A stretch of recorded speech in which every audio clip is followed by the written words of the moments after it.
Introduction. This case study will focus on a well-known fast food restaurant chain KFC. Despite being one of the world's largest companies specializing in food service, the company is still vulnerable to substantial risks. Starting from the corporate model of expansion up to the choice of meals on the menu, KFC faces numerous dilemmas, which may threaten its financial stability. Although the company is a corporate giant with large marketing experience and many competitive advantages, there are still financial, strategic, and public threats, which may undermine its success. Understanding what constitutes the main risks to KFC's stability is essential in ascertaining an appropriate risk response plan. Identification of risks.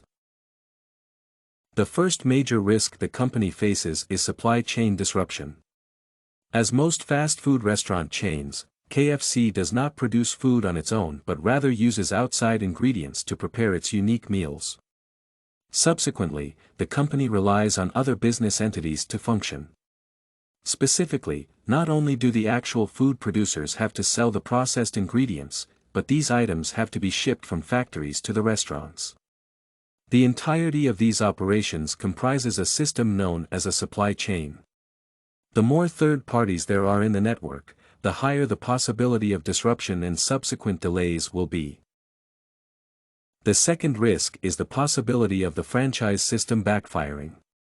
The primary strategy of KFC's expansion is franchising, which means issuing licenses to local sellers to conduct commercial activities using the general brand name. It is a fast and effective way of infiltrating new markets. However, the abundance of stores that are individually managed can create issues for the franchisor, especially in foreign countries. The less control the company has over its outlets, the higher the chance of ineffective management will be. The third risk is the public perception of KFC and the fast food industry in general. As the culture of healthy eating becomes more widespread, many people start to view fast food restaurants as primary sources of unhealthy food. Nowadays, internet users are constantly reminded that well-known products of famous brands, such as McDonald's, Chick-fil-A, Burger King, KFC, and many others, are high in fats and sugar. Most of these companies, including KFC, do not deny the fact of their food's potential harm. As a result, the advancement of health consciousness has the capability of damaging the company's reputation and reducing the influx of customers. Analysis. In all three cases, there is the problem of weakening brand attractiveness, brand loyalty, and reduction of revenues. Baryannis et al. Argue that KFC has already encountered complications on such a scale in 2018 when a large number of the company's stores in the United Kingdom were closed due to the deficit of chicken. Not only did the company lose half of its assets in the UK, but it also lost thousands of employees and managers. The company had to quickly restructure its logistics in order to resume its services. Franchising is a risky strategy because the company relies on local sellers to manage the store on their own. This means that brand name and the range of products are the only unifying elements across all stores. Whereas some restaurants can show exemplary customer service, others can fail at delivering the same quality. The problem is that in both cases, it is the brand that gets the most attention. Even if the franchisor was not directly responsible for the actions of its franchisee, its reputation would still sustain damage as the store wore the same symbol. Finally, the paradigm of the virtues of healthy eating creates a moral and marketing dilemma for KFC. It is scientifically proven that excessive amounts of high-calorie food are damaging to health. Yet, these foods are exactly what KFC is about: quickly prepared nourishing meals with addictive taste. Unless KFC chooses to address the rising awareness of junk food's harm and adjust its marketing accordingly, the public perception of this brand is likely to worsen. Measurement. Risk measurement should be determined by the nature of the problem, which threatens the company's stability. In terms of the supply chain and healthy eating tendencies, the risk can be measured in quantities. Each store's effectiveness is judged by the amount of money it has generated through the sales. However, both these threats can negate these revenues partially or entirely. When the restaurants no longer receive ingredients, they cannot sell the food. When the customers stop viewing the brand as suitable for their needs, they will not buy from this retailer.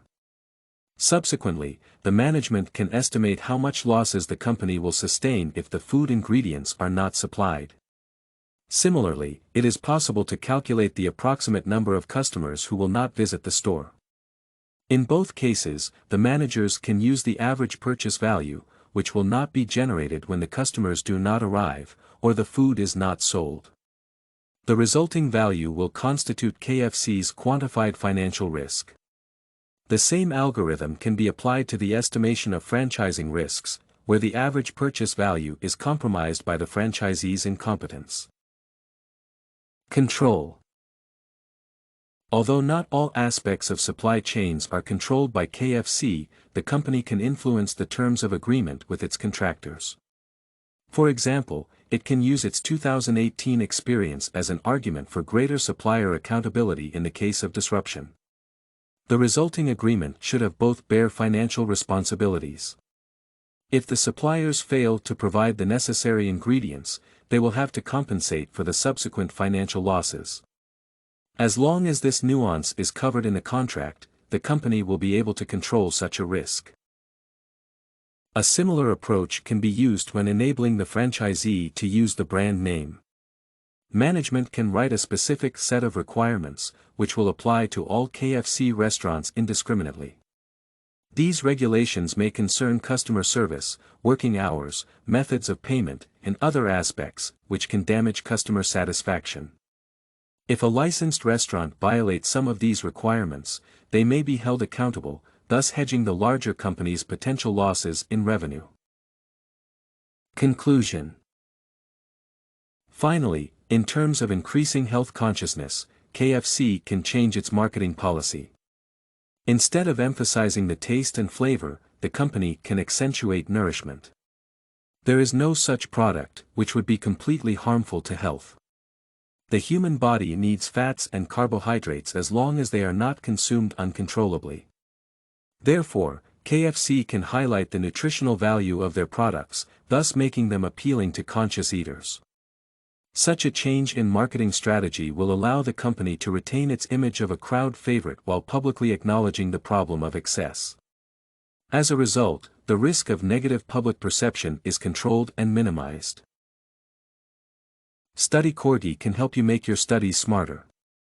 Visit studycorgi.com for more samples like this, study tips, and writing tools.